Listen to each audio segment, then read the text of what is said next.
là-dedans. Oui, effectivement, c'est un travail. Je lève mon chapeau à ceux qui vivent de ça, Norman Byrne et compagnie. C'est pas facile. C'est davantage être un businessman que d'être un chasseur à la base. C'est tout qu'un travail. Mm-hmm. Non, effectivement. Ça demande beaucoup de temps, T'es loin de la maison. Tu veux faire quelque chose qui a du bon sens, faut partir longtemps. C'est tout le temps parti. Oui, effectivement. Comme Raph dit, on attend. Donc, conférence cet après-midi sur... on l'a nommé Buck Mathieu au Québec, l'importance du mois d'octobre. Si vous avez des questions, contrairement un peu à ce matin, si vous avez des questions, juste les typer, juste les écrire, s'il vous plaît. On ne fera probablement pas intervenir personne à bord à l'intérieur de la discussion. Mais sinon, juste vous écrire vos questions, ça va être interactif comme qu'on fait toujours. Donc, s'il y en a qui veulent peut-être à la fin, Dave, qu'est-ce que tu en penses? Après, mettons, s'il y en a qui veulent de façon audio, on peut attendre à la fin de la conférence, puis à ce moment-là. C'est ça, tu sais, on va parler peut-être, je sais pas, 3 heures, 4 heures de... Non, on va essayer de maintenir ça peut-être pour une durée d'1 heure à peu près. On va prendre des questions en même temps si ça concorde. Si c'est un peu en dehors, peut-être juste les prendre en note puis nous jaser par la suite, un peu comme si on était à notre kiosque live à Montréal. Live downtown Granby puis downtown Saint-Marc. On est quand même rendu à une quarantaine de personnes. Tranquillement, on est content. Ça continue de monter, fait qu'on va attendre encore. Il est quoi? Encore 3 minutes? On va attendre peut-être un 5 minutes. Là. 5 minutes avant de commencer ça. Être sûr que tout le monde s'en vienne. Yes. On va peser les pour et les contre du mois d'octobre, puis à la fin, vous jugerez par vous-même lequel des 2 mois est le plus garant d'un succès sur un mâle mature. Ouais, salut Marco. Oui, parce que j'ai hâte de voir, parce que veux pas, avec l'arrivée de l'arbalète en même temps que l'arc, ça a augmenté possiblement le nombre de chasseurs au mois d'octobre. Mm-hmm. Est-ce que ça a par défaut augmenté le taux de succès? Non. Pas sûr? Non. Le taux de succès, il est stable d'année en année ou presque. C'est ça. Ça reste autour de 30%, entre 30 et 40%. Oui, peut-être. Mais est-ce que le monde le chasse exactement de la même façon au mois d'octobre qu'au mois de novembre? Je pense que oui. Oui, c'est ça l'affaire. Là. Il y a une distinction à faire dans la façon de chasser une période ou l'autre. C'est sûr que la version APA, au Québec, on reste des chasseurs d'APA en majorité. Mettre des APA, c'est super, mais si tu utilises la même technique tout le temps, maintenant, et que ça ne marche pas, il faut comme penser à changer. Là. Exact. Salut Jay, salut Pat, salut Sylvain. Dominique, fille de bois. Bonjour, mademoiselle. Oh, on a des demoiselles parmi nous, c'est bon ça. Des tireuses à l'arc, j'espère. Prêt pour la conférence, 12h59, on va entendre encore un peu. Mais j'ai vu un commentaire, oui, effectivement, avec l'avenue de la carabine ben, on va en parler un peu dans notre conférence, là, le pot, mais avec la carabine qui apparaît, donc une plus grande quantité de chasseurs avec une plus longue portée, c'est clair que le mois d'octobre est selon nous notre meilleur timing quand on sait qu'il y a un buck mature de présent sur notre territoire. Après ça, en novembre, c'est le voisin qui peut le tirer. Name it, là, toutes les possibilités sont là. Donc, oui, c'est ça. On a un peu moins de contrôle, mettons, rendu en novembre, qu'on peut peut-être espérer avoir en octobre. Oui, exact. Ça rentre au pas, 62, lâchez pas. On y va-tu pour 75? On se rend à 75 au moins.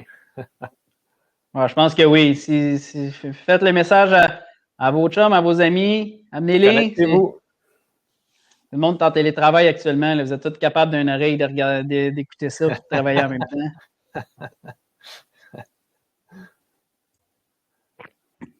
Tu as eu une bonne idée de mettre ton alcool fort dans ta tasse, Dave. On ne sait pas que tu es en train de boire. Ah, ça, le monde, ils ne le savent pas. Blague à part. Là. Oh, 70. 71.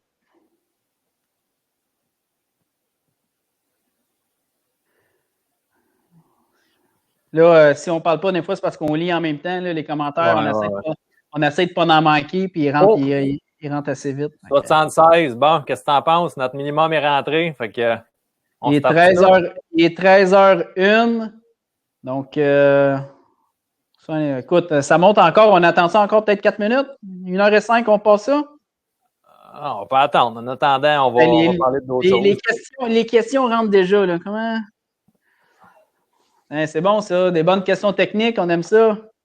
Comment tenez-vous compte du vent thermal à la chasse? Le vent, les thermales, c'est le mouvement d'air naturel le matin qui lève et le soir qui descend. On en prend en considération, c'est sûr. C'est encore pire si vous êtes dans des régions avec des différences de hauteur. Oui, de la topographie importante, c'est sûr que ça va venir jouer. C'est ça. Venir jouer encore plus. Là. 80, quand même, c'est bon.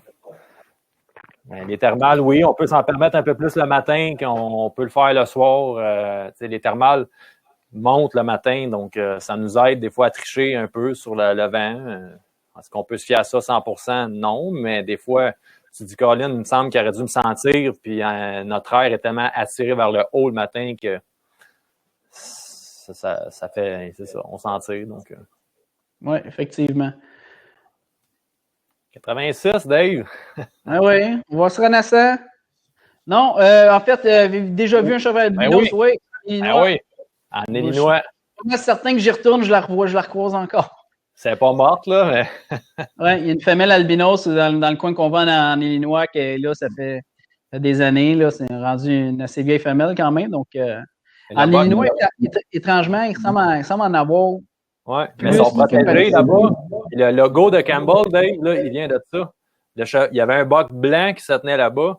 Puis, ce boc-là, en Illinois, sont protégés. Tu n'as pas le droit de tirer les chevreuils albinos. Fait qu'ils ont utilisé ça comme logo pour leur outfitter. Ah, exactement ça. Tiens. Campbell, Illinois Whitetail.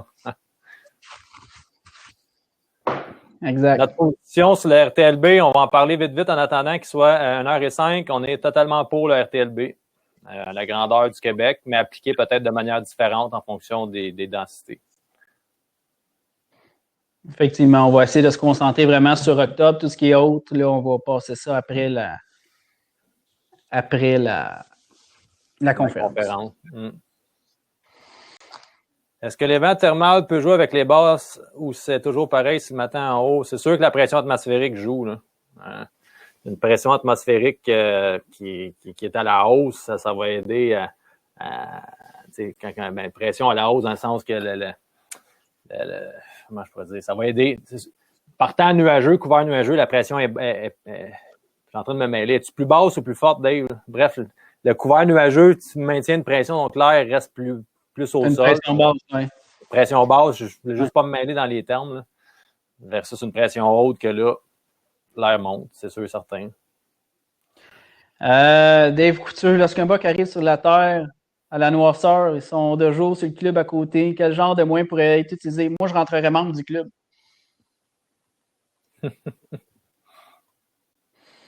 Pour essayer d'aller d'aller les chercher, là, mais ça reste un peu personnel à chaque secteur. Là. Ce qu'on peut faire selon le layout de la terre, tout ça, c'est sûr que je collerai le plus possible où est-ce que je peux. Ça reste qu'à un moment donné, si on est en dehors de la zone où ils sont de jour, un moment donné, il faut peut-être changer nos stratégies puis essayer d'y aller ou nos aménagements. Il y a ça qui peut jouer aussi. Là. Si on n'a pas l'aménagement ou l'habitat pour avoir des bugs de jour chez nous, il y a peut-être moyen d'améliorer notre habitat chez nous. Mm-hmm. 13h05, on commence ça? On commence, c'est parti. All right. Premièrement, merci à tout le monde d'être là. On va commencer notre petite conférence. Vous allez voir, on est... c'est un peu dans le même genre qu'on fait d'habitude nos lives ou ceux qui étaient là ce matin. On va prendre des questions. On a un petit plan de qu'est-ce qu'on veut parler. On trouvait ça intéressant de parler du mois d'octobre parce que Raph, un peu plus tard dans la fin de semaine, va parler du mois de novembre. Donc, on veut faire la distinction entre les deux. Avant de commencer, ceux qui ne nous connaissent pas, la première chose qui serait gentil à faire, si vous ne me connaissez pas, allez sur sur YouTube, vous allez voir, là, je mets une petite vidéo, vous allez YouTube, vous tapez Arc Maniac. Donc, vous allez nous trouver, tapez Arc Maniac, vous allez voir l'onglet pour accéder à notre chaîne YouTube. Puis, cliquez là-dessus, vous allez voir, après ça, l'onglet à droite, s'abonner, vous activez les notifications. Comme ça, vous allez être à jour dans tout ce qu'on va mettre, que ce soit les lives ou que ce soit les prochaines vidéos qu'on va mettre. Vous allez être abonné. Ça nous donne des coups de main. Ça ne le cachera pas. On ne gagne pas notre vie avec ça. Zéro. On a essayé. On a essayé. Ouais, exactement. Donc, pour ceux qui ne connaissent pas, ça fait pas loin de... Ça fait 8 ans, en fait. On a commencé ça en 2013, Arc Maniac. On est des tripeux de chasse, de chasse au chevreuil à l'arc. On ne se le cachera pas, là. On aime la chasse à l'arc, mais par-dessus tout, on aime la chasse au gros boc à l'arc. Chevreuil, c'est ça qu'on fait.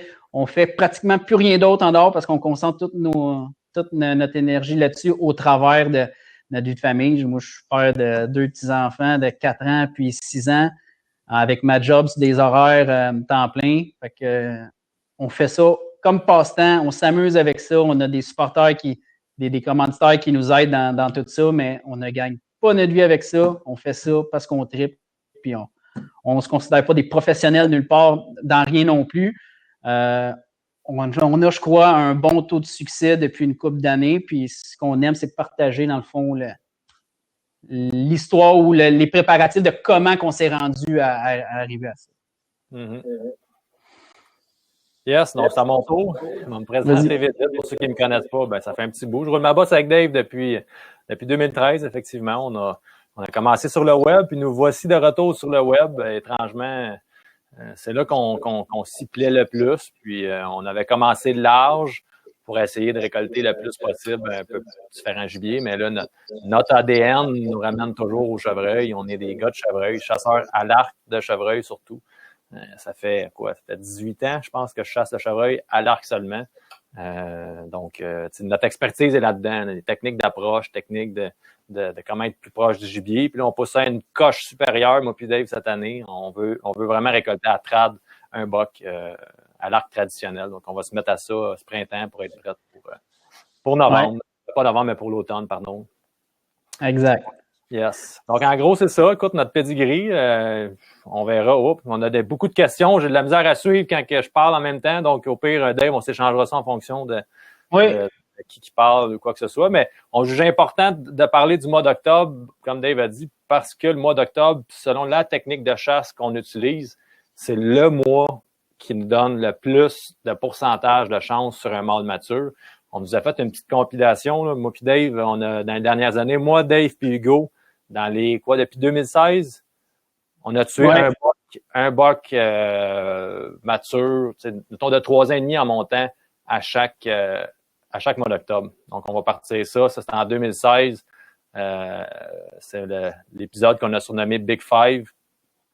Première fin de semaine de l'ouverture, front froid qui arrive. Bon, là, la shot, c'était pas ma meilleure shot à vie, je vous le cacherai pas, là. Mais compte tenu de la situation, j'étais pogné. Dave en 2017. Je te laisse aller, Dave. Exact. Tu sais, quand on dit, là, Hugo 2018, tu sais, quand on dit octobre, là, c'est, avant, on pouvait chasser septembre, donc c'est la dernière fin de semaine de septembre. C'est ça, je pense, c'était autour du 28, 29 septembre, jusqu'à aller au mois d'octobre. Donc ça, c'est un gros bug Big 8 qu'on suivait depuis longtemps. Ça, c'est ton bug 2019.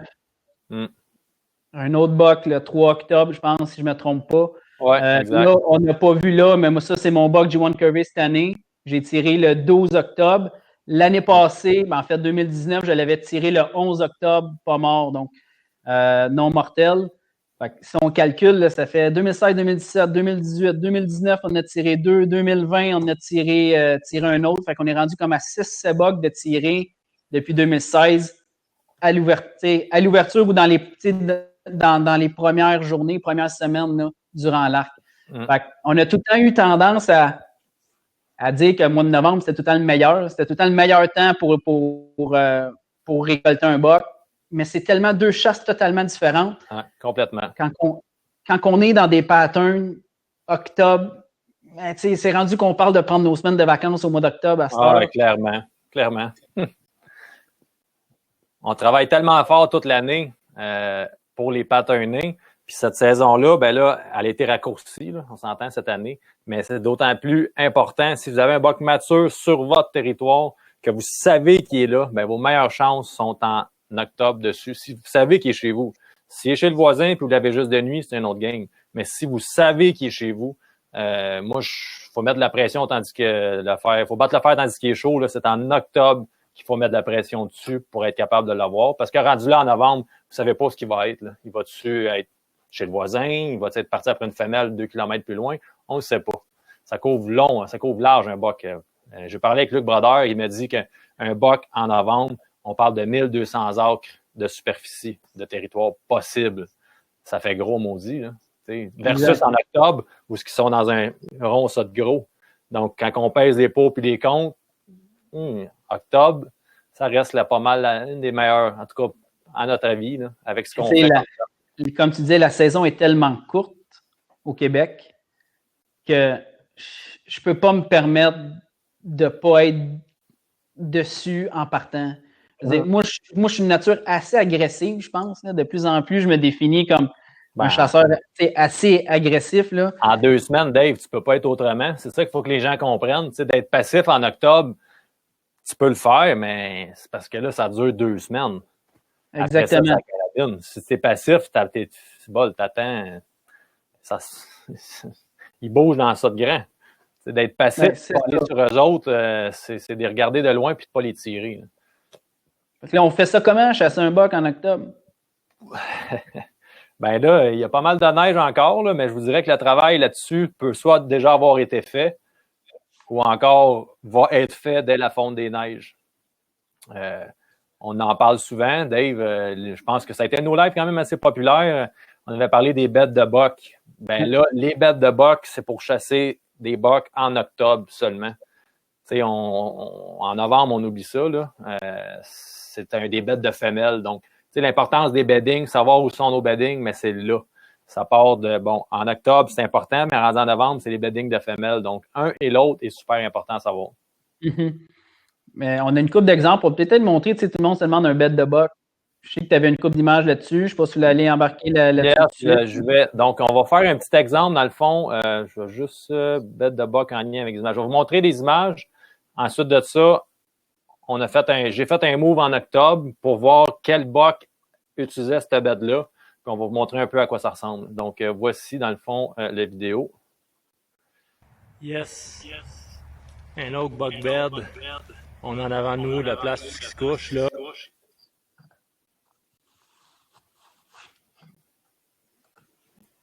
Un petit peu plus loin, juste en arrière là, il se bedait là aussi avec un frottage. Donc, il y a plus qu'un bed, évidemment, dans le même secteur, mais c'est un secteur à venir étudier. Regardez ici, là.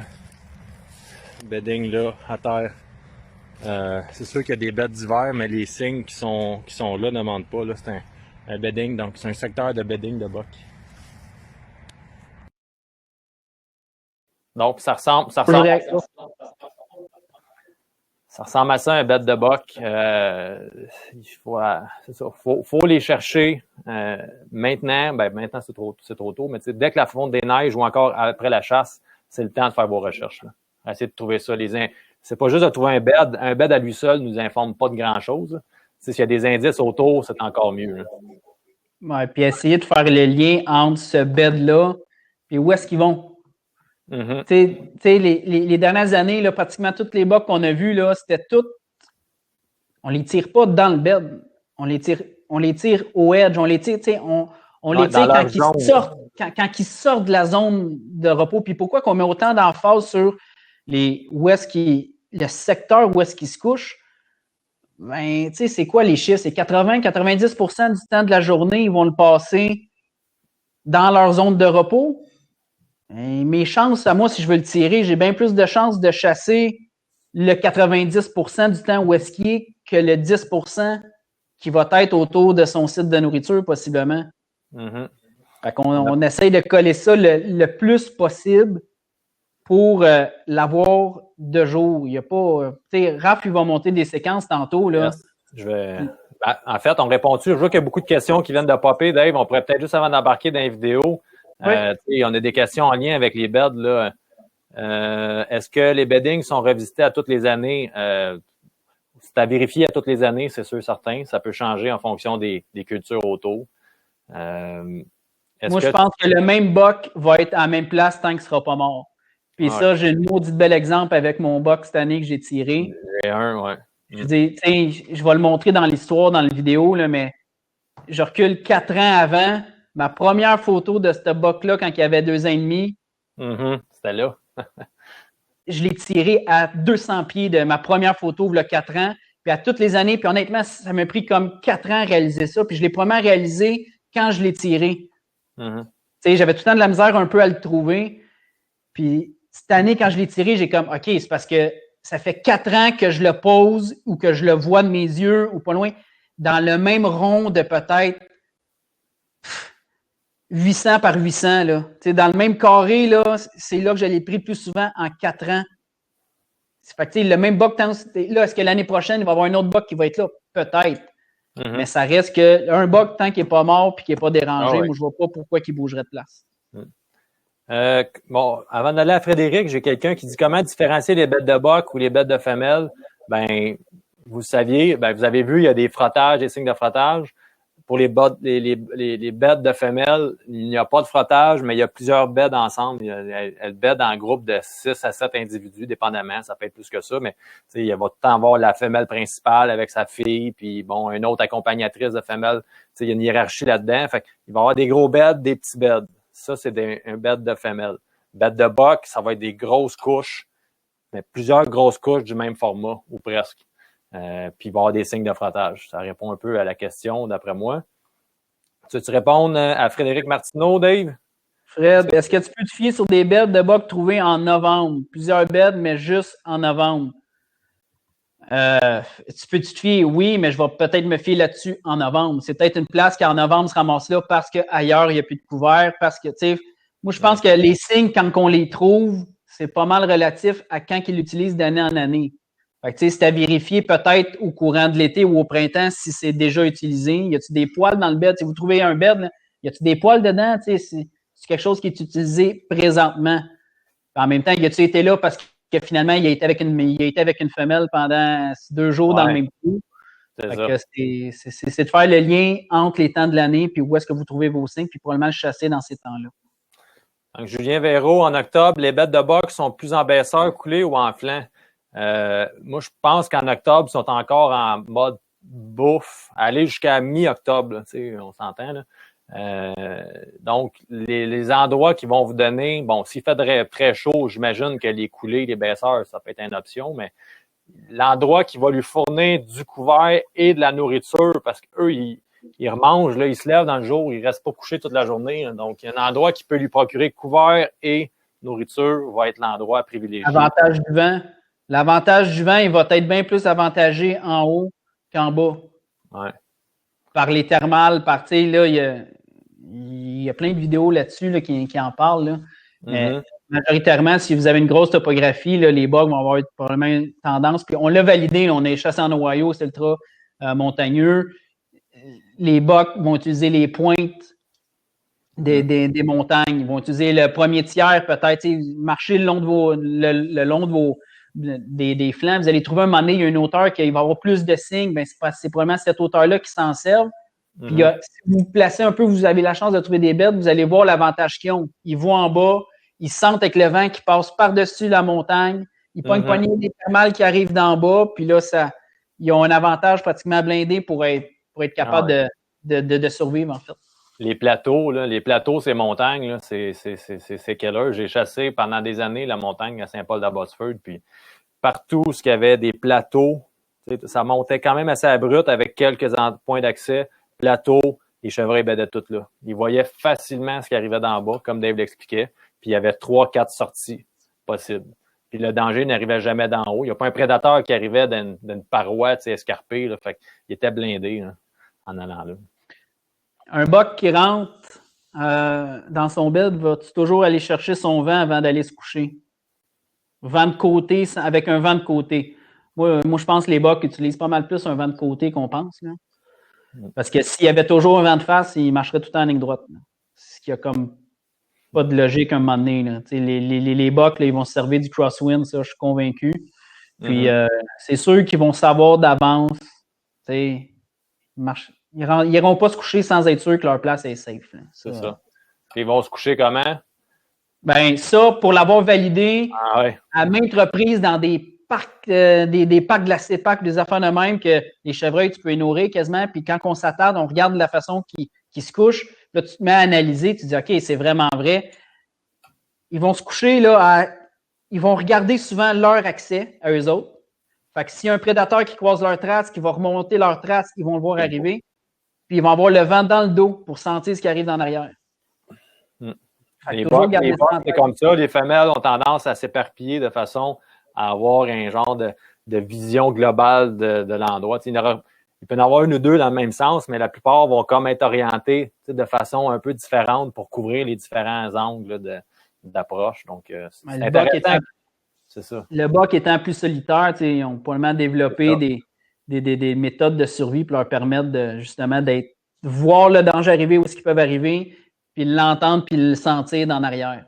Fait que toujours, quand on dit les crosswinds, c'est exactement ça. Vous avez une idée où est-ce que le buck chasse, le buck se couche, vous voulez le chasser, pensez au crosswind, pensez à essayer de le pogner avec des vents de côté, que lui se sente en sécurité, mais que vous êtes encore correct sans vous faire sentir.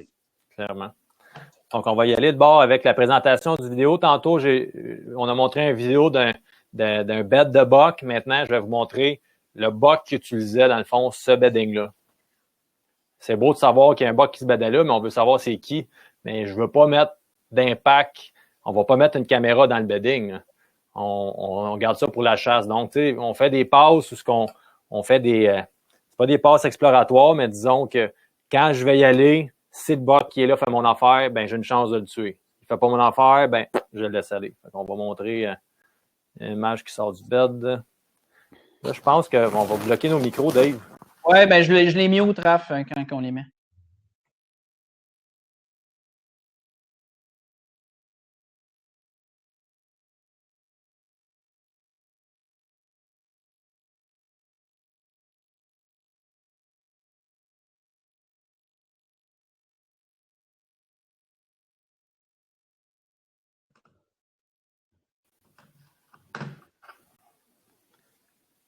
Fait que, Raph. Yes. Donc, je l'ai laissé aller. C'était pas celui que je cherchais vraiment. Mais ça vous donne une idée. Quand on est capable d'identifier, il restait encore 45 minutes de clarté là, quand je l'ai vu apparaître. Là. C'est pas avoir chassé près des endroits, des sources de nourriture, il s'est arrivé là à noirceur ou dans le dernier 2 minutes, même pas peut-être de clarté. Donc, c'est ça l'avantage du mois d'octobre. C'est que quand que vous savez il est où, puis vous réduisez la surface. Attends, ils n'ont pas vu le vidéo, Raph. Ça n'a comme pas marché, le vidéo. Ça n'a pas marché? Remets-les. J'arrêterai pas le son. Là. On va repartir la vidéo, OK? Est-ce que vous le voyez?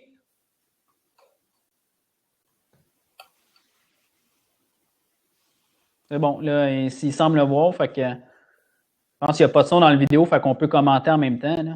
Ouais, il n'y a pas de son dans la vidéo. Je l'avais coupé le son.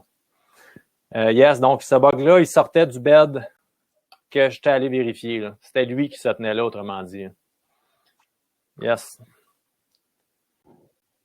Donc, vous voyez comment il faisait clair, là. Il me restait encore 45 minutes de chasse. Donc, c'est ça l'avantage de chasser proche des beds, puis de chasser le mois d'octobre. Contrairement, bon, je ne sais pas qu'en mois de novembre, c'est pas bon. C'est bon en novembre, mais d'une autre manière. C'est ce qu'on cherche en octobre, c'est pas les mêmes choses qu'on cherche en novembre. Exact. On monte-tu la petite compilation, Dave, de toutes nos kills? On l'avait montré déjà, excuse-moi, oui. Je suis en train de me répéter. OK, donc, on parle-tu de comment est-ce qu'on fait pour en arriver à une idée de où est-ce qu'un buck se cache? David explique où voir les vidéos, le monde ne savent pas, mais il ne voit pas le vidéo. Techniquement, il devrait apparaître seul. Il y en a plein qui ne l'ont pas vu, puis je ne sais pas exactement pourquoi. Parce qu'il y en a plein qui l'ont vu, là. Fait que je ne sais pas exactement si vos paramètres sont. Ah, ben peut-être avec le téléphone cellulaire, ça peut peut-être faire ça, là. Ouais, c'est ça. Ça, je sais pas au niveau du téléphone, là. Mais tu vois, il faut cliquer sur la TV à gauche, au bas. Fait que ceux qui sont sur des téléphones, là, vous avez une option sur la TV à gauche, au bas. On remercie Aimé. Fait que vous cliquez là-dessus, vous allez nous voir. OK. Est-ce qu'on on pourra leur montrer peut-être à la fin, là, mais ça, on montrait dans le fond un bug qui sortait du bed que j'avais été voir. Donc, c'est ça que ça donne comme résultat quand on est. Ça, c'était un bed. Après ça, moi, j'ai fait plusieurs places par après, mais ça a été probablement ma meilleure occasion en octobre. C'était sur quelque chose que j'avais identifié à la base. Puis Dave, de son côté, lui, ça a été un peu plus fructueux en octobre. Mais avec une stratégie comme différente un peu, où on avait comme plus ou moins d'idées de où est-ce que tu avais une idée globale, mais là, tu l'as vraiment comme rétréci à ça en le voyant de tes yeux. Donc, il y a un peu de ça aussi. Ça, clairement, tantôt, là, on va parler, mettons, là, de l'utilisation des caméras là, sur comment on s'en sert pour déterminer ça. Là. Mais il n'y a rien qui va battre un site d'observation. Quand je dis un site d'observation, c'est d'être capable de voir à distance pendant une journée, 2 jours, reculer, puis où ce que vous voyez loin, là, et dire, OK, regardez le mouvement, y a-t-il quoi d'intéressant? Moi, cette année, là, c'est la raison pourquoi j'ai tiré mon buck. Oui, j'avais son couloir de déplacement qui utilisait la même que l'année passée, mais jamais aussi sporadique. En dedans d'une semaine, là, j'ai Hugo qui a vu G1 Curvy, je pense, en tout cas, au début de la semaine, le lundi. Il l'a vu sortir d'une patch X qu'on n'avait jamais chassée. Il traverse un chemin, puis il a été dans des champs nourriciers plus loin. Dans les champs nourriciers, il arrive limite clarté. Après ça, moi, j'ai chassé le samedi matin, fait une couple de jours plus tard. Le matin, j'ai revu sortir le même buck, de la même place, de la même trail, pour rentrer dans le champ de maïs encore. Fait que là, je n'ai pas fait moi ni une ni deux, là. Parce que là, OK, on l'a vu lundi. Lundi matin, il est ressorti de là. Et le matin, peut-être 2 heures plus tard, il a sorti du maïs pour rentrer dans la même table où est-ce qu'il était. Là, ça fait trois observations qui arrivent de la même trade, de la même place, qui fait le même mouvement. Puis c'est plate que je ne l'aille pas actuellement, là, mais je textais Raph et Hugo. J'étais dans le stand avec le gars. Je viens de voir G1 Curvy de la même place. Raph me dit mot pour mot, le buck-là, il est mort demain. Il me texte ça, il dit, il est mort demain. Parce qu'il savait très bien, moi, le soir, il annonçait des orages. J'étais avec mon gars, je ne pouvais pas faire de move là-bas. Les conditions n'étaient pas bonnes pour le faire tout de suite. Le dimanche matin, je n'ai pas été là. Le dimanche soir, par exemple, j'ai pris mon stand, j'ai rentré, puis je l'ai tiré à 5h15 le soir. C'est quasiment 1h30 avant qu'il fasse noir. Puis tu n'as pas pris de temps de mettre de caméra pour ça. Ça ne valait pas la peine. Ça non, exactement. Fois, à un moment donné, vous n'avez pas de temps de mettre de caméra, parfait, mais observer, sacrifier 2 jours pour chasser à bonne place une journée, ça vaut bien plus que de faire 2 jours de chasse dans le vide puis à chasser des endroits qu'on pas trop voir en même temps. Donc, l'observation, c'est la clé. Là. Exact. Puis, le fait d'être mobile, je veux dire, c'est aussi confiant que ça qu'on est quand on part puis qu'on fait un move sur un buck. C'est les deux, n'ont pas besoin de se parler. Raph m'a texté, il est mort demain soir. Puis c'est exactement le feeling que j'avais. Tu sais, quand tu t'habilles là, pour te préparer, puis j'avais comme des papillons dans le ventre, parce que je le sais que ça va arriver. C'est confiant comme ça que ça l'amène de bouger sur les bucks puis d'y aller avec les signes, les observations le plus frais possible puis le plus proche possible des beddings. Yes. On va vous montrer une petite séquence là, de nous autres. En fait, moi puis Dave, là, on parle de mobilité, on va en parler. Je trouve les images mobilité. Tiens, j'en ai une ici. On passe ça. C'est à ça que ça ressemble quand on part. Le stand, le stick sur le dos, sacs nécessaires, vêtements d'extra, une scie dans ma main. Raph, il y a la même affaire, on est arrangé de la même façon. C'est comme ça qu'on part à peu près à chaque passe. Tiens, ça, c'est moi qui pars. Donc, cette année, ça va être un stand XOP avec les nouveaux sticks XOP. Il va y avoir un petit changement sur nos setups. Setup de mobilité, on parle évidemment dans tout ce qu'on vous parle, les bêtes de boc, tout ça, faut penser qu'on est proche d'eux. On ne se rapproche pas extrême, mais on est quand même proche d'eux. Donc, nos approches se doivent d'être silencieuses, à bon vent. C'est tous des détails. Là, on a beau savoir où est-ce qu'ils sont, ben après ça, il faut appliquer certaines. C'est la rigueur de l'application du après aussi qui fait foi de vos résultats. Donc, faut pas se faire entendre, faut pas se faire voir, faut pas se faire sentir. Mm-hmm. Avec les détours qui s'imposent pour arriver à ces 3 affaires-là. C'est la clé. Une fois que vous savez que vous êtes capable de tout faire ça, l'effet de surprise est là, puis il se doute de rien, puis regarde, j'ai un curvé. Hein. Il se doutait pas, 0, t'étais là. L'année passée, 0. En 2019, quand j'ai tiré mon buck, il se doutait 0 que j'étais là. On recule de tous les bucks en octobre, là, non, il se doutait pas. C'était comme la première fois, c'était la bonne, puis on y allait au bon moment. Ouais, clairement, la première fois. Puis là, si on a la chance de jumeler ça, puis je serais curieux de faire le fit avec toutes les bucks qu'on a tirés, là. Jumeler ça avec un front froid. Ah oui, ben oui. En début. C'est la clé en octobre. Mm-hmm. C'est ton buck en 2016, front froid. Mon buck en 2017, front froid. Le buck à Hugo Big 8, front froid. Après ça, mon buck, G1 Kirby l'année passée, c'était Vendès. Non, cette année, front froid aussi. 2019, c'était front froid, moi aussi. Donc, c'est vraiment, choisissez vos moments d'octobre. C'est pas à tous les moments que ça va être comme à son optimum, mais si tout est réuni, front froid, puis vous savez où ce qui se berde, oubliez ça. Vous avez, ça vaut de l'or. Mm-hmm. C'est ce qu'on attend, puis je prends des congés pour ces moments-là. Parce que le reste, je veux chasser pareil, mais c'est pas aussi important que quand il y a des fonds froids. Donc, on avait des questions sur les odeurs et tout. Là, on va être très clair avec vous à ce niveau-là. C'est impossible pour nous de mettre à l'ozone tous nos équipements, toutes nos affaires. Puis même si on faisait ça, notre haleine, hein, c'est pas à 100%, on peut pas se mettre de l'ozone dans la bouche. Là. Donc, moi, je pense que on peut avoir une certaine confiance en ces affaires-là. Si ça peut vous aider mentalement, parfait. Mais la seule affaire que j'accorderais de l'importance, c'est où est-ce que je mets les pieds au sol. Donc, peut-être les bottes, ces affaires-là, mais le reste, là, on a arrêté d'être... Je suis en train de devenir fou il y a un certain temps, puis ça donnait pas plus. Raph a toujours été un peu plus... toujours fait un peu plus attention que moi là-dessus. Il m'a influencé, j'en ai fait plus. Puis là, on est comme revenu, je pense, à en faire. T'sais, je lave mon linge. Ceux qui nous demandent qu'est-ce qu'on fait, là. On lave notre linge en début d'année. Là. Laver mon linge en début. Dans des bacs. Puis c'est tout. Là. Je veux dire, avant, on s'habillait tout le temps sur le spot. Puis majoritairement, on essaie de faire ça. S'habiller quand on arrive, on se déshabille avant d'entrer dans le truck. Mais ça s'arrête là. Il n'y a pas de produit qu'on met. Il n'y a pas... On ne fait plus rien. Puis peut-être après 2, 3, 4 passes, je vais relaver mon linge si nécessaire. Là, mais c'est rendu le vent. Puis ça, c'est l'avantage de bouger aussi. Le fait que je chasse jamais à la même place, puis toujours à bon vent, j'ai bien beau faire, essayer de faire attention à mes odeurs le plus possible. Habituellement, je sais d'où est-ce qu'il va arriver. Je sais comment que ça va se placer. Fait que en jouant le vent de la bonne façon, ben, l'impact est beaucoup moins grand. De toute façon, Dave, hein, on ne se le cachera pas. Là.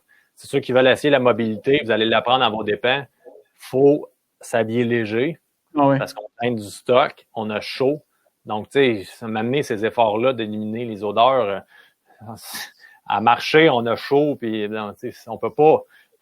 Faut pas penser battre le nez d'un chevreuil en ayant des méthodes pour, mettons, bloquer les senteurs. Il faut y aller plus avec jouer le vent à notre faveur. Puis là, vous allez être blindé. Mais le reste, c'est de se fier sur quelque chose qui est trop incertain. Oui, exact. On nous demande si on trime nos arbres en pré-saison. Ça dépend. On peut en avoir. Pour vrai, moi, dans les dernières années, j'en ai à peu près 0. Là. Toutes les bocs que j'ai tirés, c'était toutes des sets installés la journée même que j'avais jamais mes pieds là. Mais c'est sûr que les sets du matin, on ne se cachera pas, sont plus touchés. Là. S'installer le matin versus s'installer le soir. Le soir, avec le vent et tout, bon, on est capable de doser notre sillage. On ne fait pas exprès, on ne fait pas du bruit, on y va délicatement. Là. C'est ce qu'on parlait. Là, l'être un prédateur, il faut l'être jusqu'au bout. Donc, quand vous sciez, vous ne faites pas du bruit à pu finir. Puis, faut y aller tranquillement, on y va, on arrive de bonne heure, on s'installe, il faut avoir gros du temps devant nous. Donc, le temps, c'est votre principal allié là, quand vous faites ça, là, surtout les passes du soir. Là. Le matin, si à la base, vous savez où vous en allez, ben ça l'aide aussi. Là. Le soir, on est beaucoup plus... on se promène en fonction de ce qu'on trouve, tandis que le matin, tu peux pas faire ça. Là. C'est ben trop... le matin, en noirceur, on fait du bruit. Donc, souvent, les matins, moi, je vais avoir des arbres prédéterminés. Là. Peut-être moins dans ton cas, Dave, là, mais moi, j'ai pas le choix de... C'est tellement sale, c'est tellement... Donc, je me prépare plusieurs arbres. Là. Puis après ça, je choisis d'aller à une place ou l'autre en fonction des vents. Je me cacherai pas que je choisis mes arbres en fonction aussi. Quand j'arrive là, je choisis l'arbre que je prends. Je vais juste faire vite, là, si on prend de la poudre, savoir le vent. Non, on prend je l'ai ici, là. On prend ce qu'on appelle un milkweed. Là. Vous allez voir comment c'est volatile. Là. Ça se trouve, c'est gratuit. Vous ramassez ça, ça vient dans des espèces de gousses comme ça, là, au printemps, là, souvent sur le bord des cours d'eau, des affaires de même. On ramasse ça quand c'est sèche. Quand c'est prêt, là, c'est ultra volatile. On peut le suivre de loin. Puis ça nous permet de voir les courants parce que c'est pas parce qu'il annonce ouest que c'est ouest. Puis c'est pas parce que c'est ouest que quand vous arrivez à votre spot que c'est vraiment ouest. Esclépiade. Merci, il y a quelqu'un qui l'a écrit. Esclépiade, exactement ça en français. Exact. Fait que, tu sais, on vérifie toujours notre vent sur place parce que avec les différents couverts forestiers, ces choses-là, le vent, souvent, il va bouger, puis on essaie de vraiment voir le courant sur place de qu'est-ce qu'il fait. Good. Dave, est-ce qu'on montre un dessin un peu de nos stratégies ou si on prend notre map? Oui. OK. Donc, on va juste vous montrer, on va montrer l'image, puis on va vous montrer à la base comment qu'on procéderait, disons, pour... premièrement, scatter cette terre-là, où qu'on installerait nos caméras et de quelle façon qu'on les installerait pour après ça faire les moves pour le kill. Donc, Dave, je te laisse aller là-dessus ou j'embarque? Ou... Ouais, on peut commencer, on peut voir vite. Là, c'est une nouvelle plateforme, donc on va l'apprivoiser en même temps pour les dessins et tout ça. Donc, si vous voyez la map actuellement, donc vous allez voir, par défaut, on sait que il y a des champs ici qui, clairement, vont être des sources de nourriture. Là, dépendamment des années, ça va être quoi, ça, ces champs-là? Mais il y a de la nourriture là, il y a de la nourriture en bas. Comment qu'on ferait, mettons, pour essayer d'avoir un impact le moins possible, mais être capable de trouver le pattern? On ne se le cachera pas, là. Le pattern, c'est toi qui les as enlevés, Raph, ouais? Oui, je les enlève, comme ça, tu peux continuer. C'est bon, excellent. Fait que, le pattern... En gros, nous autres, à première vue, on regarde ça, là, on voit qu'il y a une swamp dans le milieu, là. Fait qu'on s'attend à ce qu'on aille un mouvement comme ça des chevreuils. In and out. Donc, évidemment, sont ici le jour. Le soir, ça s'en va vers les champs et le matin, ça revient vers la swamp. À première vue, il y a un site de repos, là. En tout cas, selon nous, là, on essaie tout le temps d'éliminer, mettons, au lieu de cibler ce qui est bon, on élimine ce qui n'est pas bon. En tout cas, je ne veux pas m'exprimer de la mauvaise façon, là, mais Raph, il vient de l'écrire, là, il vient de... Ça, cette zone-là, là, je m'attends à ce que ce soit une zone de repos quelconque. Fait que, est-ce que je vais aller marcher partout à côté? Non. Je vais aller marcher ce que vraiment je veux. Exactement ce que vraiment je veux voir. Fait que ça, on peut s'attendre à ce que ça soit inondé un peu, à ce qu'il y ait de l'eau. Les chevreuils vont se coucher en plein milieu dans l'eau. Probablement que non. Est-ce qu'il y a des endroits qui sont plus propices peut-être à aller voir en partant? Je crois que oui. Si on veut, moi, là, il y a des petits arbres ici, là. Je vais juste changer de curseur. Je vais juste effacer ça. Fait que si on prend, il y a des petits arbres ici, là. Ça, là. Les arbres plus foncés que vous voyez, là, tout individuel, là, le tas de petits arbres, là, ça veut dire qu'il y a des arbres qui ont poussé là. Ils sont moins dans l'eau. C'est probablement surélevé. Je m'attends à ce qu'il y ait des beds autour de ça, assurément. Après ça, on a quoi? Toute la transition que Raph a mis, là, les pointes. Cette pointe-là, c'est ça. les pointes qui s'avancent, l'autre pointe ici, il y a une autre pointe là. Vous voyez, il y a comme deux différences de végétation. Il y a de la forêt plus mature. Après ça, il y a une espèce de brush. Puis après ça, il y a la sombre. Fait que tous ces endroits-là, c'est des places où je m'attends à ce qu'il y ait des beds. Comment je peux valider ça? Évidemment, au printemps, après la chasse, c'est d'aller le marcher. Ça, c'est pas mal l'idéal. Mais là, à cette heure, avec la technologie qu'on a, on a des caméras de surveillance. Est-ce que c'est un outil à tout casser, puis on peut se fier juste à ça? Non. Est-ce qu'on peut drôlement s'en servir? Ça, c'est certain pour confirmer. Fait que si on y va, ici, il y a deux ondes qu'on voit là. Que si moi, je vais juste changer la couleur. Vous voyez, il y a une coupe ici, là, il y a une espèce de. Tu la traces, Dave, ou? Ouais, je suis en train de le faire. Tu es en train de le faire, ok, parfait. Une espèce, il y a deux coupes qu'on voit, il y a comme des anciens chemins ici, qui ne sont pas nécessairement dans la nourriture et qui ne sont pas dans le bedding non plus. C'est probablement des accès qu'on peut avoir en 4 roues ou en VTT. Est-ce que je vais me mettre à marcher tout ça puis à couper toutes les trails qui s'en vont vers les champs? Non. Non. Est-ce que je vais prendre mon bicycle, mon VTT, puis je vais le faire aller-retour? Oui, ça ne me dérangerait pas. Je pense qu'on a moins d'impact. Fait que c'est certain que moi, je m'attends, là, j'utiliserai mes caméras de cette façon-là. Donc, je m'en irais, puis toutes les places où ce que je croiserais des trails, je mettrais des cams. Mm-hmm.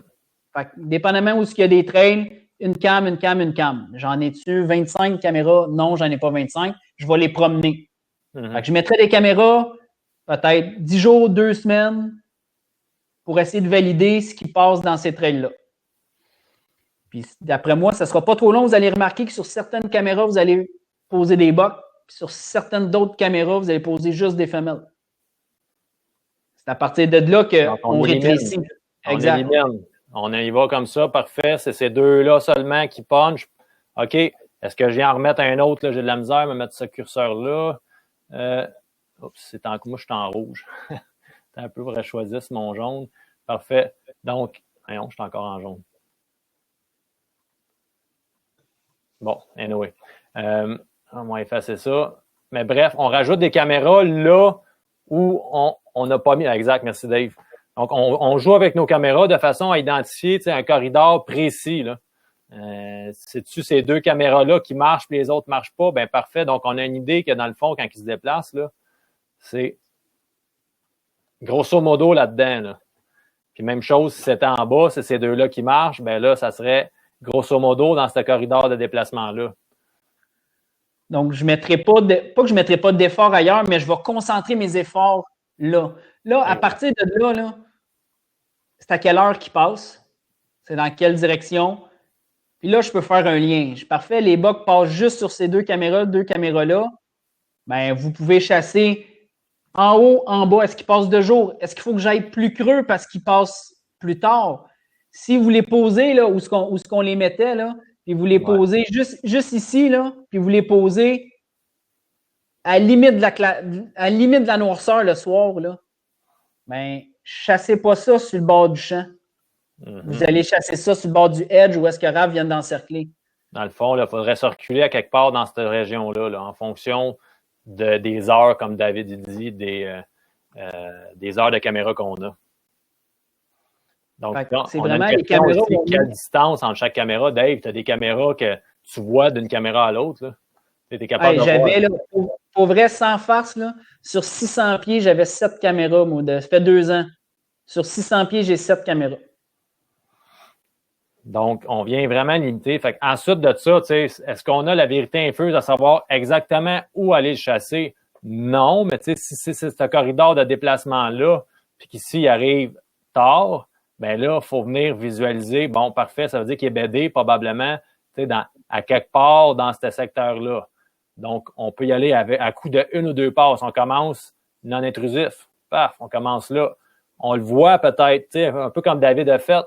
On le voit, OK, il passe finalement, plus ici. Mais parfait, on attend le bon moment pour la fois d'après venir se positionner à la bonne place. Donc, c'est un peu ça qu'on fait dans nos stratégies. Là. Le mois d'octobre, c'est à ça que ça sert. Puis vous avez beaucoup de temps pour vous préparer. Puis, tu sais, si vous avez trouvé des beds de boc dans ces endroits-là, ben ça vous donne une méchante bonne idée que si vous prenez un boc, tu sais, dans le secteur ici qui s'en va par là, ben à ce moment-là, il y a des bonnes chances que ça soit dans le coin ici. Donc, vous pouvez à la base présumer des fois puis aller faire des séquences de chasse en fonction de ce que vous connaissez déjà, là. Exact. Exactement. Il y a un peu de supposition, puis de dire, OK, de faire des liens. Je pense que, puis à un moment donné, tu rentres à la chasse, puis tu valides ce que tu as. Tu disais tantôt la transition, là. Il n'y a rien qui dit que le boc qui passe ici, rendu là, il n'a pas coupé, puis il s'en va là. Mais c'est en le validant, c'est en marchant que tu vas arriver, oh, frottage, ben, OK, mais je peux faire un lien, là. Il y a des frottages là, je l'ai posé là, fait qu'il coupe à quelque part là. Je le prends sur une caméra, je le prends pas sur l'autre. Ben, il a rentré entre les deux à quelque part, là. Yes. On va vous montrer à quoi ça ressemble, dans le fond, une image, quand on installe nos caméras, là.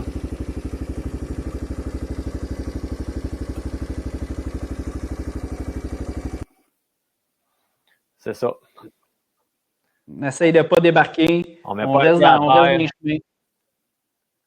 Oh, on a une question. Avez-vous testé les caméras bas prix Amazon?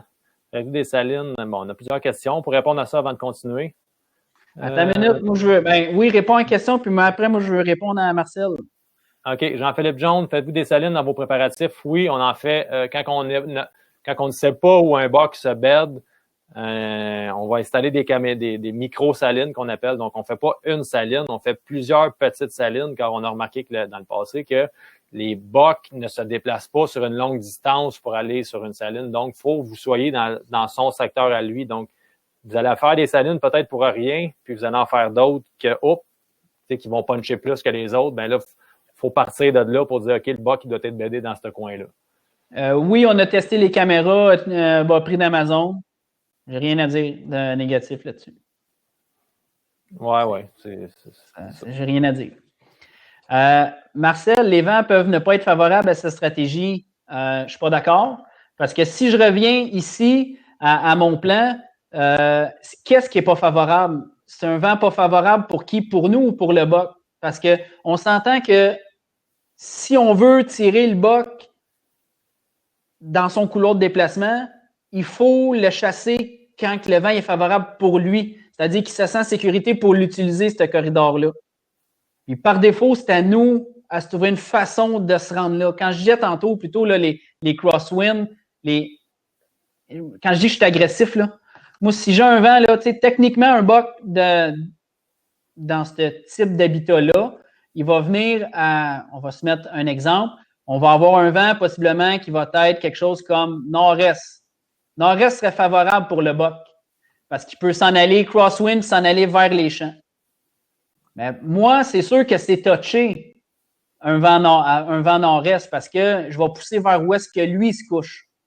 Mais c'est là qu'il faut être prêt à faire des détours, il faut être prêt à aller les chasser crosswind. Si moi, je sais qu'il passe là, dans le corridor, ben, là, dépendamment, ou en bas. Parce que si on sait que le boc est à quelque part ici, là, et là, j'ai ma flèche, là, si le boc est couché à quelque part ici, là, avec un vent comme ça, là, tant aussi longtemps que je vais être en bas du boc, là, si moi je suis en bas ici, là, je viens chasser la pointe qui est là, mon vent, techniquement, là, il souffle ici. Le boc, il ne me sentira jamais.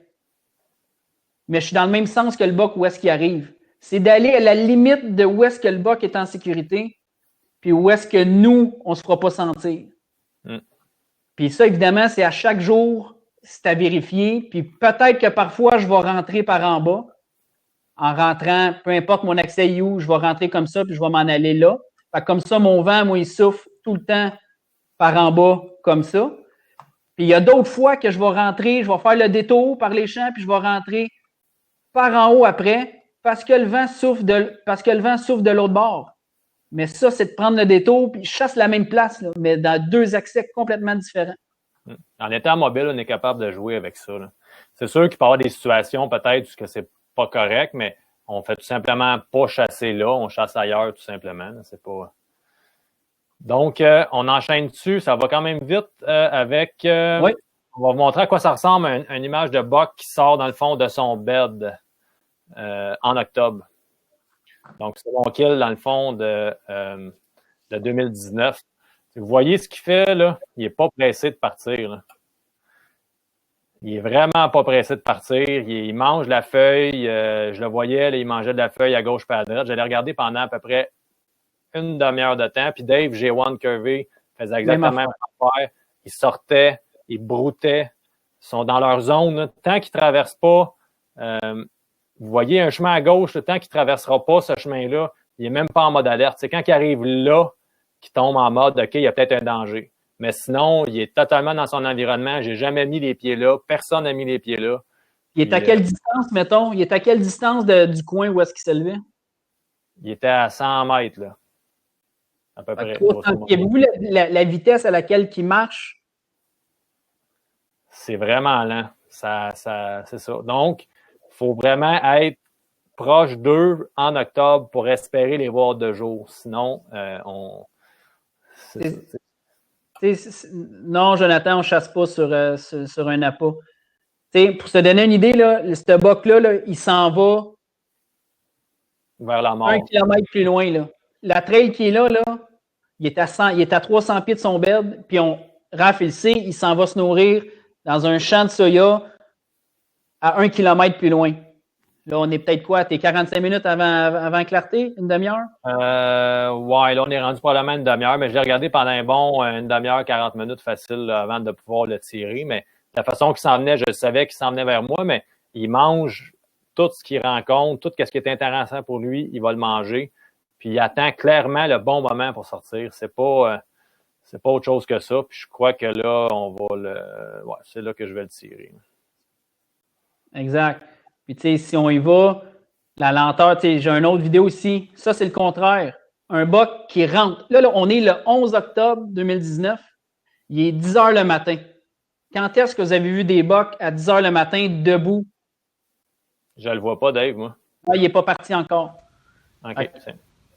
Là, il est 10 heures le matin. Là, c'est filmé avec un cellulaire, par exemple, là, parce que je suis en train de débarquer mon stock. Il marche à la même vitesse que le buck que Raph a tiré. Là, il rentre dans son bed. Là. Moi, je chassais vraiment un bed. Là. Puis regardez la vitesse. Là, il est rendu 10 heures le matin, là, mais ça fait peut-être 1 heure qu'il est dans le coin là, à se promener comme ça. Fait que, si on veut, tu sais, quand on dit l'October LOL, les bucks ne bougent pas, puis il est 10 heures le matin, le 11 octobre. Là. Les bucks, ça se promène, tu sais, ils se promènent encore, ils mangent, il fait exactement le même pattern que le buck que Raph vient de vous montrer. Il se promène, il mange, mange. Là j'ai mis les images raw. Ça veut dire j'ai mis les images, aucun montage, aucune coupure, aucun rien. Regarde, là, ils viennent de faire quoi? Il a fait 2 pieds peut-être le buck à date. Ouais. Ça fait 1 minute. Fait qu'à tous ceux qui nous demandent qu'est-ce que je fais si le buck il couche chez le voisin, là, ça ne le cachera pas, là, il y a de l'ouvrage à faire, là, il n'y a pas de secret. Là. On veut tirer un buck de jour, c'est d'être collé proche de leur zone de repos. Il fait ça combien de temps? Là, je suis rendu à 1 minute et demie. Là. Il a fait 10 pieds. Fait que ça, c'est un buck qu'on avait chez nous, que j'ai laissé passer en 2019. C'est un buck qu'on appelait Massu. C'est un 6 par 5, 11 points qu'on jugeait qu'il avait 3 ans et demi à ce moment-là. Donc, je l'avais à 20 mètres. J'ai décidé de le laisser passer en espérant pouvoir que mon chum Hugo puisse le récolter cette année. Il l'a eu à 25 mètres, malheureusement, ou heureusement pour le voisin. C'est un voisin qui l'a récolté cette année au mois de novembre. Mais tout ça pour dire qu'en octobre, c'est possible. Toi qui l'as arrêté, Raph? Ouais, je viens de l'enlever. Donc, c'est juste attends une minute, je vais aller mettre. Je vais aller un peu plus loin. Ah, OK, vas-y, avance. Ici, c'est le contraire. Donc là, on est rendu à 4 minutes 20, là. Il est toujours à la même maudite place, là. Il a fait 30 pieds. Ça, c'est un autre buck, G1 Curvy, ceux qui nous suivent. OK. Ça, c'est ma shot de 2019. Le buck, il n'est pas mort, là. Mais vous allez voir, il va faire exactement le même pattern que le buck à Raph. c'est un peu le même principe. Il s'en vient, là, je suis peut-être une demi-heure avant qu'il fasse noir. Là. Il est peut-être 6h moins quart le 11 octobre. Ça, c'est la même journée que je viens de laisser passer 6x5. Là. Il s'en vient, il marche ultra tranquillement aussi. J'ai mis ça, pas de montage, rien.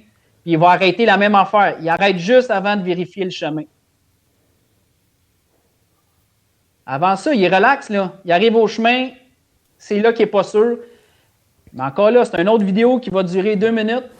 Puis le buck, il a fait... il n'a même pas fait 100 pieds, là. Il a fait 50 pieds. Là. Clairement. Puis tu sais, le chemin, c'était le chemin qui était étudié tout le long. Là. C'était dans ce chemin-là que tu mettais tes caméras, puis qu'on mettait une intervention, un impact humain, mais qu'il n'y a pas d'impact sur leur environnement habituel. Le chemin, ils savent qu'il y a des chances. Des gens se promènent en 4 roues, en pick-up. Donc, c'est le genre de stratégie. Donc, il ne faut pas avoir peur d'utiliser ça, les 4 roues, même pick-up à la limite, là, si vous êtes capable de vous rendre. Il y a moins d'impact avec ça qu'à marcher à pied puis de rentrer dans le bois. Là. Ça, c'est clair. Encore la question de distance entre chaque caméra pour nos observations. Là. C'est simple. Là. Moi, je marche au printemps, là, puis là, je note tous les trails au complet. Là. On utilise, mettons, Handstand, une application. Là. On note tous les trails, puis j'essaie, durant l'année, de tout couvrir les trails. Je mets des cams, là, fait que, qu'à un moment donné, je rapetisse. Oh, poser des bocs là, pas poser en bas, ramène une cam qui n'a pas posé de boc, jusqu'à temps que je cible. Là, à cette heure, j'ai pas vraiment besoin de le faire parce que... Une fois que c'est ciblé, on le sait d'année en année. Là. Corridor des placements. Pour vous donner une idée, là, l'année passée, puis on l'avait dit, on avait fait un live là, avec la pandémie puis tout ça, puis j'étais bien occupé. J'ai mis mes caméras au mois de juillet. Le fin juillet, j'ai mis mes caméras. J'ai pas retourné de l'année les voir. Et j'ai été les voir le jeudi avant la chasse. Même pas le vendredi, je pense. Le vendredi avant l'ouverture, en 4 roues, j'ai ramassé mes caméras, je suis revenu. Ils étaient sur les mêmes arbres que l'année d'avant. Puis je suis arrivé avec le même pattern que l'année d'avant. J'ai tout pris mes bocs à la même place, dans le même corridor de déplacement. J'ai été voir mes caméras quand? Une fois avant la chasse. Ça faisait 2 mois que mes caméras étaient là. Donc, on peut dire qu'après 1 heure de discussion sur le mois d'octobre, selon vous, est-ce que vos chances sont meilleures sur un buck mature en octobre qu'en novembre? Je dirais que, tu sais, probablement, si est chez vous, vous avez plus de chances de ça en octobre, mais qu'en novembre, vos chances sont aussi bonnes, mais il ne faut pas utiliser la même technique que ce qu'on vous a présenté là. Ça va être une autre discussion pour le mois de novembre. Mais... Pierre-Luc, pour ta question, tout ce qui est autogrimpant, non, on n'a pas essayé. J'ai pas les arbres pour chasser dans des autogrimpants. Nous autres, on chasse dans des hang-on. Donc, Raph, il va le montrer. Je sais que tantôt, tu parlais XOP, Lone Wolf. En gros, je ne me cacherai pas, c'est pas mal le même stand. Tout pareil, mais XOP que Distribution Plein Air nous offre est drôlement moins cher actuellement. Mais un stand ou l'autre, on chasse qu'avec ça. On chasse qu'avec des hang-on puis les sticks. Ben, c'est surtout leur technologie d'être capable d'embouffeter les sticks un dans l'autre qui fait qu'à XOP, on a une grosse coche là, au niveau de la mobilité. Là, ceux qui sont intéressés d'essayer ça. Là. Distribution Plein Air vend ça. XOP, c'est des sticks qu'on embouffe. Je suis pas correct, là. Donnez-moi 2 secondes. Donc, la marche, est, dans ce sens-là, on l'embouffe dessus délicatement. On tourne la marche et nos marches sont lockées ensemble. Donc, c'est ce système-là qui nous fait tourner vers XOP. Là. Notre technologie est vraiment cool. On est capable de clencher ça ensuite sur le stand via des braquettes qui sont fournies par XOP puis que Distribution Plein Air vend aussi. Là. On leur a fait passer une petite commande de stock mobile pour être capable de répondre à la demande parce que je crois que les gens se tournent de plus en plus vers ça. Là. Diamètre maximum d'arbres pour le stand. J'ai été assez gros, là, mais personnellement, je ne trippe pas moi, dans des arbres trop gros. J'aime bien un arbre que je suis capable de faire le tour avec mon roller. On parle de quoi, une dizaine de 12, 13, 15 pouces peut-être. Là. Ouais, ça, c'est le genre d'arbre que j'aime bien faire. OK. Jonathan, est-ce que ça fait du bruit quand vous marchez avec le stand? Non, c'est la clé. Exact. 0. On s'arrange pour ne pas en faire. T'sais, avec le système qu'il y a là, il n'y a rien qui clique un sur l'autre. Le stand XOP, on est capable de virer le coussin de bord de façon à ce qu'il n'y ait pas de contact métal sur métal. Ça a vraiment été super bien pensé. Là. Moi, je prends toutes mes buckles de strap Je vais me prendre du tape hockey. Je vais taper mes buckles juste pour éviter le contact de métal sur métal. Faites ça comme ça ici, vous redescendez le stand. Ensuite de ça, vous voyez, là, il n'y a pas de métal sur métal, il n'y a pas de contact. Puis les sticks, on vient fixer une braquette sur le côté, on vient clencher le stick dedans, puis il y a zéro bruit. Là, tantôt, je vous ai fait une petite démonstration, mais c'est sûr que le tube de ça peut être bruyant, mais Dave, t'as fait... t'es tapé, qu'est-ce que tu as fait sur les tiens? En tout cas, on s'arrange pour pas faire de bruit. Oui, exact. Puis le meilleur truc, c'est de prendre son temps. C'est de pas de cheaper ces détails, là. Puis c'est de prendre son temps puis d'être minutieux, puis on est capable de, assez surprenamment, faire ça très silencieusement. Yes. Jusqu'à quelle date on regarde cette stratégie-là qu'on vient de décrire? Moi, la chasse au Québec en octobre. Je la fais au complet de même. Exact. On finit toujours autour du 20 octobre à peu près. Fait que pas mal tout le temps de la chasse en octobre. Puis après ça, novembre, ben là, on chasse vraiment.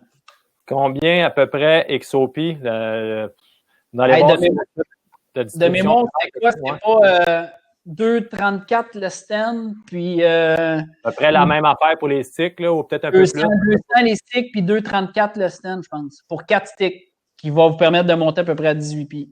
Par accord, effectivement, on a un ami à qui on veut demander, on va le plugger en même temps. Eh oui, Sam Paquette, avec les produits, avec ses produits. Oui, Sam Andor, les produits Sam Andor pour Paracord, donc on va faire affaire avec lui pour justement tout silencier. Il ne sait pas, là, mais on veut qu'il fasse nos stands. On me demande, est-ce qu'on va parler des champs nourriciers? Non, on ne parlera pas des champs nourriciers parce que il y a en masse de monde qui vont parler des champs nourriciers, puis on juge que c'est pas les champs nourriciers qui vont vous faire tuer vos bocs, c'est davantage la technique que vous utilisez pour les tuer. Tu sais, les champs nourriciers, moi, depuis que je fais des champs nourriciers, j'ai jamais eu un champ constant. Jamais eu un boc constant dans un champ de jour. Je les ai sporadiquement, mais jamais constant. Ça l'aide de cheptel, il faut faire ça sur une vision plus large. De là à dire que je vais vraiment tirer un boc dans un champ, je suis pas prêt à affirmer ça. Fait que j'en fais, mais pas, j'en fais en Ontario, puisque là, on parle d'un autre type de chasse. On est plus en décembre. Je vais en faire là-bas, mais sinon, on en fait. C'est bon pour le cheptel en général. C'est ultra bon. Il ne faut pas baser ses stratégies que sur des champs. Ben, en fait, on va se servir de ça dans nos stratégies, mais pour ne pas chasser dedans. Oui, exact. Bon, tu vois, 240 le stand et 199, David vient de nous écrire. Donc, Alexis, oui, les braquettes vont être disponibles chez DPA. Phil les a commandées. Ils sont déjà en ligne. Il est supposé en avoir. Ils sont déjà en ligne. Yes. Donc, on va prendre d'autres questions. En attendant, on a-tu fait le tour un peu de notre conférence sur octobre, Dave? Ou? Ben, moi, je pense que oui, dans le temps qu'on avait. Je veux dire, on pourrait en parler sans fin. Ouais. Mais en gros, vous avez compris qu'on veut tirer des bocs. Si vous avez des bocs chez vous, profitez du mois d'octobre pour y aller. Profitez du mois d'octobre pour y aller. Souvent, on a tendance...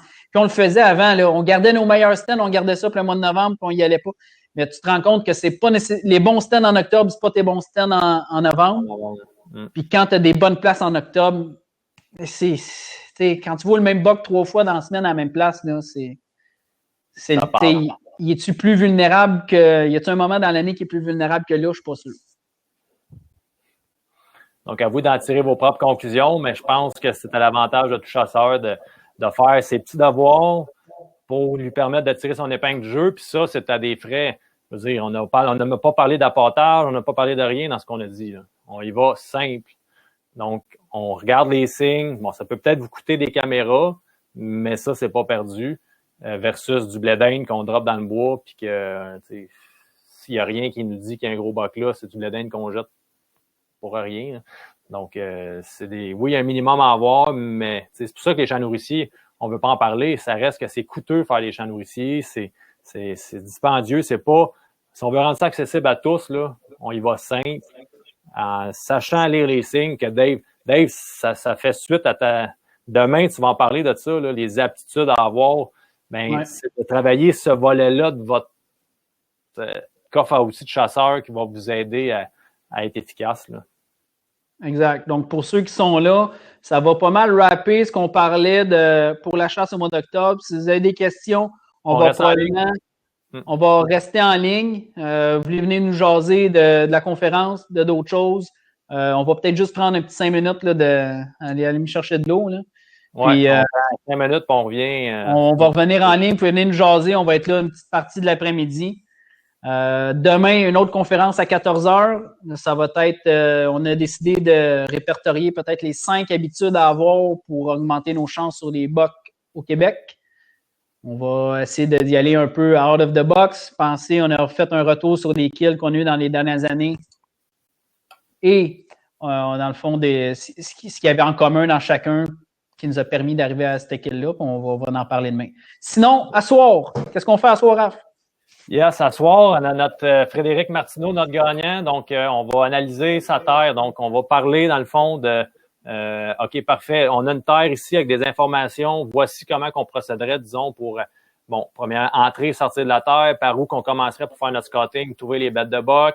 C'est un peu ça, là. Travailler nos accès, je pense que c'est ce qui nous manque gros en tant que chasseur, là. Par où entrer, à quel moment, chasser en octobre ou chasser en novembre ou. Donc, on va regarder ça ensemble avec Frédéric. On va avoir une petite discussion avec lui tantôt, puis on va essayer. Exact. Si vous avez aimé, là, ça avait l'air d'avoir pogné un peu, là, si vous avez aimé la petite analyse de terrain, de map qu'on a faite tantôt, à soir, on se réserve comme 2 heures à faire ça là, avec une belle terre, là, quelque chose comme 250 hectares là, qui nous a écrit. Donc, c'est une grosse affaire. On va avoir du stock à jaser. C'est une belle terre qui montre différentes choses. Fait que, à soir, on va faire ça à partir de 18h. Yes, puis on va répondre à vos questions aussi au travers de ça. Donc, donnez-nous un petit 2 minutes, là, puis on est de retour. Il faut que j'aille. J'ai fait l'erreur de prendre la bière, là, puis on s'en va tantôt. On s'en va tantôt. Hey, dans 5 minutes, on est là. 5 minutes, on est là.